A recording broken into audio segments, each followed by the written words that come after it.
હાલમાં દેશના રમતવીરો પેરિસ ઓલિમ્પિકમાં પોતાનું દમખમ બતાવી રહ્યા છે, દેશનું નામ રોશન કરી રહ્યા છે। ત્યારે સુરતનો પણ એક એવો દિવ્યાંગ રમતવીર છે કે જે દેશનું નામ રોશન કરવા માટે આકરી અને તનતોડ મહેનત કરી રહ્યું છે।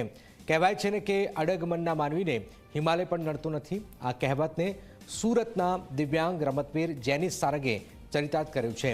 સ્વિમર જેનિસ સારંગ કે જે ફક્ત એક જ હાથ છે, તેમણે અકસ્માતે પોતાનો એક હાથ ગુમાવી દીધો છે। ભલે ભગવાને જેનિસ પાસેથી એક હાથ છીનવી લીધો હોય, પરંતુ જેનિસે હાર ન માની અને આજે તેને સ્ટેટ અને નેશનલ પર પોતાનો જુસ્સો બતાવી 35 જેટલા મેડલ પોતાના નામે કર્યા છે। જ્યારે કોઈ વ્યક્તિના શરીરનું એક અંગ દૂર થઈ જાય તો તે નાસીપાસ થાય છે, હાર માની જાય છે। જ્યારે જેનિસ સાથે પણ આવું થયું છે।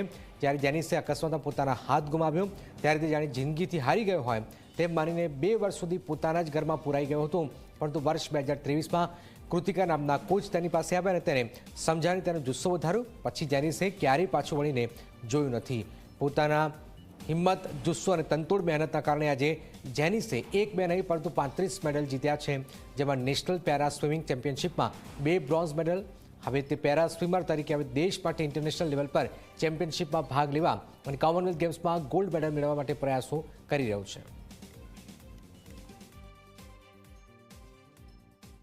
હું સ્વિમિંગ કરતો હતો, પણ એક્સિડન્ટ થયા પછી પાછું સ્વિમિંગ છોડી દીધું હતું અને મને એવું જ હતું કે હવે કંઈ સ્વિમિંગ થશે નહીં। એટલે થોડા ટાઈમ પછી ડિપ્રેશનમાં હતો અને મીન્સ 1-2 વર્ષ ઘરની બહાર નહીં નીકળતો હતો અને મીન્સ કોઈ લોકો સામે ફેસ કરી નહીં શકતો હતો। 2013માં આઈ થિંક મારી national para championship national competition હતી 2013માં બેંગ્લોર ખાતે। ત્યારે મેં જોયા અને ત્યાં જઈને જોયું તો ત્યાં જોયું તો મેં કહ્યું મેં મારી જે કેટેગરી હિસાબે જે બીજા બધા હેન્ડીકેમ પર્સન હતા એકદમ ફ્રી માઇન્ડ હતા, લોકો એકદમ ફ્રી હતા। એ લોકો જે મારા કરતાં વધારે ડિસેબિલિટી હતા, જે લોકોને બી યાદ નથી, એ લોકો ફ્રી અને મારા કરતાં સારું સ્વિમિંગ કરતા હતા। એ લોકોએ તે મેં ખૂબ આ બીજી કંઈ સારી લાઈફ છે એવું જરૂર નહીં કે એક હાથ છે તો કંઈ છોડી દેવાય, ઉમ્મીદ છે હજુ બી। તે પછી મેં સ્વિમિંગ જોયું અને પહેલી ફર્સ્ટ નેશનલમાં જ મારા આઈ થિંક 3 બ્રોન્ઝ મેડલ પડી ગયેલા અને ત્યાંથી મારો મને એ મળી ગયું કે હવે મારા સ્વિમિંગમાં થોડોક આગળ વધારવા અને થોડુંક ઓલિમ્પિક હિસાબે હું જઈશ અને ટ્રાય કરીશ।